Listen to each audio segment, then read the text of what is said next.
চলুন আপনাদেরকে দেখাই এরকম নরম নরম আলু পরোটা, তাও আবার চটজলদি কিভাবে বানিয়ে নেওয়া যায়। তো তার জন্য প্রথমেই আমরা আলুটাকে সেদ্ধ করে রেখে দিয়েছিলাম। তো এটা আলুটাকে খুব ভালো করে মেখে নিতে হবে, একদম স্মুথ করে, যাতে কোনো রকম দানা না থেকে যায় আলুর মধ্যে, নাহলে পরোটা ফেটে যেতে পারে।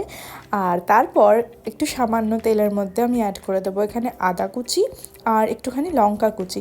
এই দুটোকে খুব ভালো করে ভেজে নিতে হবে যতক্ষণ না আদার স্মেলটা চলে যাচ্ছে। তারপরে আমি অ্যাড করে দেবো কিছু গুঁড়ো মশলা।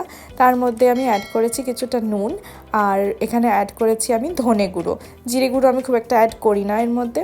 তারপরে অ্যাড করেছি এখানে চাট মশলা, কেউ চাইলে জিরে গুঁড়ো দিতেই পারেন।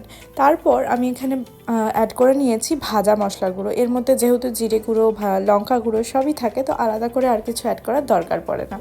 আর তারপর সবশেষে অ্যাড করে দেবো এখানে কসুরি মেথি। আলু পরোটার সাথে ফ্লেভারটা খুবই ভালো যায়।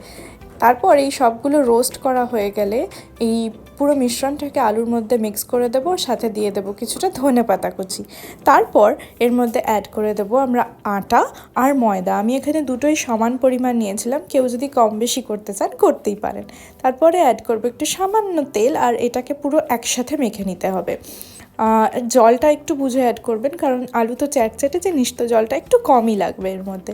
আর এই যে আমার আটা মাখা একদম রেডি। আর এটা চটজলদি এই জন্যেই কারণ সব কিছু আমরা একসাথে মেখে দিয়েছি, সেই কারণে আলাদা করে পুর ভরার কোনো ঝামেলাই নেই।